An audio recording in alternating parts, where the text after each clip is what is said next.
The Sabres extending their winless streak now to 13 straight games after yet another loss to the Boston Bruins. Paul, it just feels like the Sabres can't get anything going for themselves right now. Hold your thoughts there, Paul. You see this? This is what a losing team looks like. But not just the losing team of this particular game, but a team that has lost more consecutive games than anyone in the NHL last season. The Buffalo Sabres are still really, really bad. And for a team that has had its fair share of torture in the past, the Sabres still find themselves in an era of misery that seems like it's a never-ending black hole. The longest active playoff drought in the NHL has created a downward spiral that has been so bad that even the league is concerned about their future. So what the hell is going on here? Is it management, misuse of talent, immaturity, or all of it? Well, let's take a deeper look.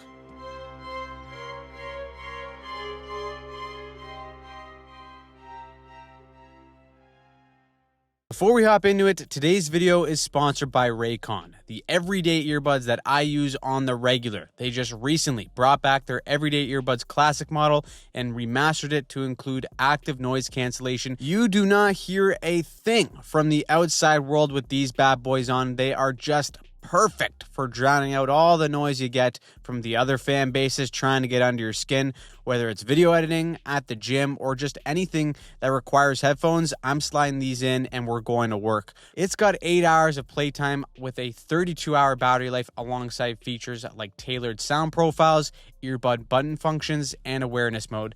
Like I said, I use them every day. I love them, and you can too by clicking the link in our description, or you can go to buyraycon.com/hockeypsychology to get 20% off the fan favorite everyday earbuds classic that is sponsored by Raycon. Last season, there were teams worse than the Buffalo Sabres. Finishing 26th in the league means that they weren't even last in their conference, but with the level of talent and prolonged acceptance of failure, this past season was as disastrous as any. Now, if you did come for the roast of the Buffalo Sabres, welcome. I like your style and lust for other teams suffering. However, the Sabres do have some really good pieces and aspects of their game as a whole that are encouraging. And in order to understand why they were and have been so bad, we got to understand what they do relatively well. Now, to some people's surprise, it's actually scoring goals. In the last 5 seasons in terms of goals for, the Sabres have been a roller coaster. Last season, though, they were a respectable 10th overall in scoring. The bad part is that they're only really good at scoring goals in one kind of way, and that is off the rush. Last season, they had the best rush shooting percentage in the league, and they're in the top echelon of teams when it came to possession entries and exits. There are a number of reasons why this is the case. First is personnel. With defenders like Dahlin, Power, and Byram, they have the skating and awareness to jump up in the play, join the rush, and give the Sabres a numbers advantage. Pair that with the talented forwards up front like Thompson, Benson, and Peterka. Well, not Peterka anymore, but others in these situations, the skill usually takes over and results in some strong chances. Again, when you have defenders as mobile as Power and Dahlin who have the poise to hang on to pucks, escape forechecks, and transport the puck, the Sabres' success off the rush was usually built off of D-zone regroups, quick breakouts, and long transition plays that caught the other teams by surprise. But as we saw in last year's playoffs, you can't solely rely on rush offense to score goals. If you're going to do any damage, you need to be able to sustain O-zone time, wear down your opponent, and then strike. The Sabres just weren't very good at this last year. Prior to Lindy Ruff taking over, the Sabres' philosophy in the O-zone was unique and at times very deadly under Don Granato. Usually, Buffalo's defense were very aggressive and would activate down the flanks as the forwards would rotate high and in the middle. The motion and almost positionless style of offense made it extremely difficult for defenses to mark their man. It is partly why in the 22-23 season, the Sabres had the 3rd-ranked offense in the league, but the consistency was never there, and the pucks didn't stop going in, so the Sabres said see ya to Don Granato and brought in Lindy Ruff. Ruff's approach with the team is somewhat similar in terms of letting his D get creative and active in the O-zone, but there is a more risk-averse approach.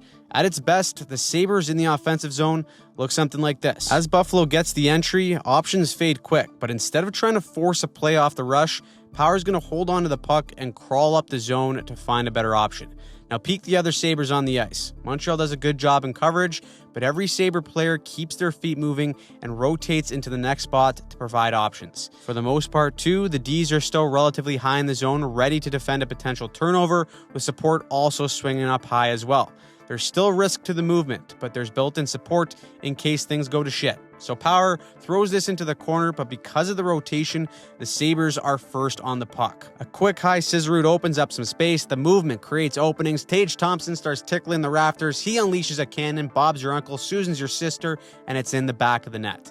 This is how strong modern offenses in general look in today's NHL. You'll frequently see some high-octane offenses with star forwards, usually like to have this 2-3 structure with a forward up high. However, the Sabres would usually fall into a more safer 3-2 structure where Buffalo's 3 forwards would crowd the net and look for a greasy one. It's simple, but in this structure, it does encourage low percentage point shots. That does run the risk of either A, getting blocked, or leading to a quick turnover for a rush chance against. In an effort to be a little bit more conscious defensively, the Sabres sacrifice some fluidity and creativity in an attempt to stay on the right side of the puck. There's nothing wrong with that, but if that's the case, you have to be able to generate offense in other ways like on the forecheck.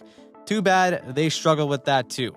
The Sabres were one of the worst forechecking and cycle teams in the league last year. They were 29th in the NHL when it came to creating offense off the forecheck and cycle. And if you saw the playoffs along with the primary way the back-to-back champs create offense, having a strong forecheck is a non-negotiable for success. This isn't anything systematically too. The Sabres play a 1-2-2, which is standard for most NHL teams on the forecheck these days.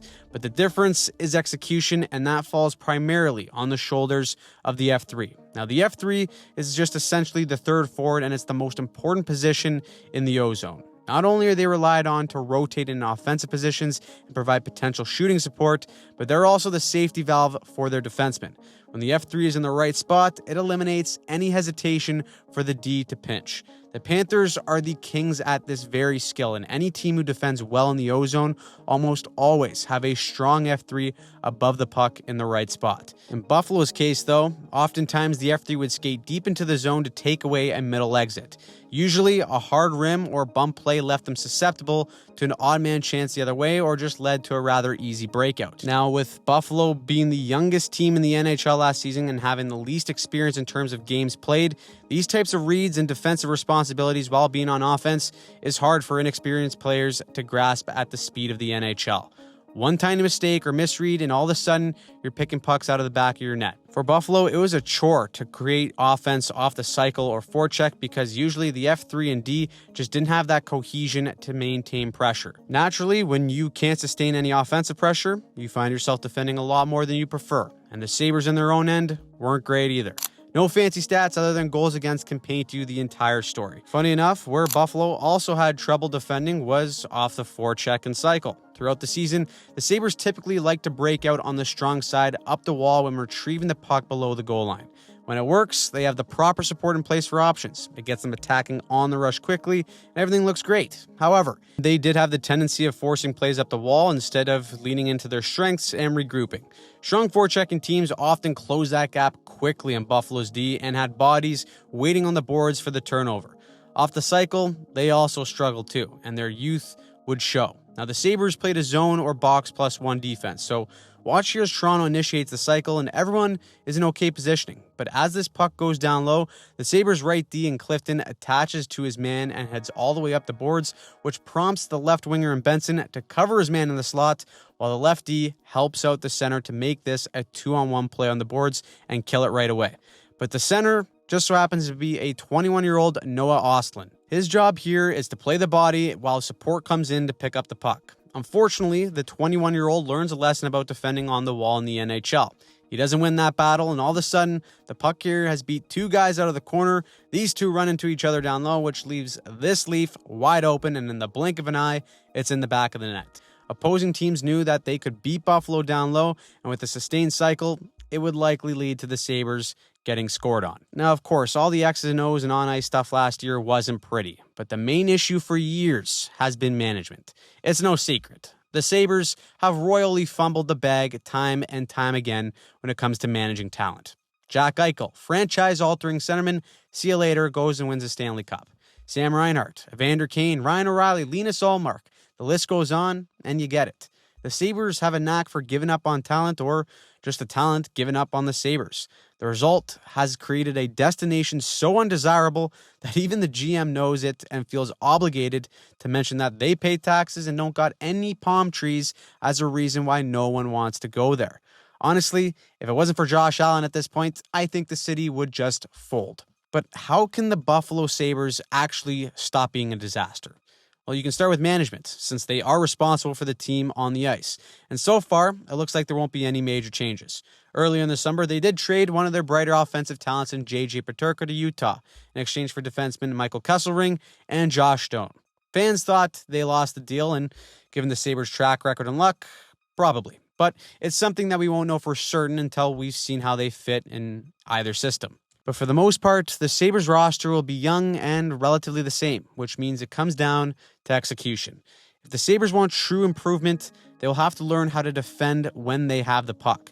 This means extending possessions, being patient in their attack, and wearing down their opponent off the cycle in forecheck and attacking once vulnerable.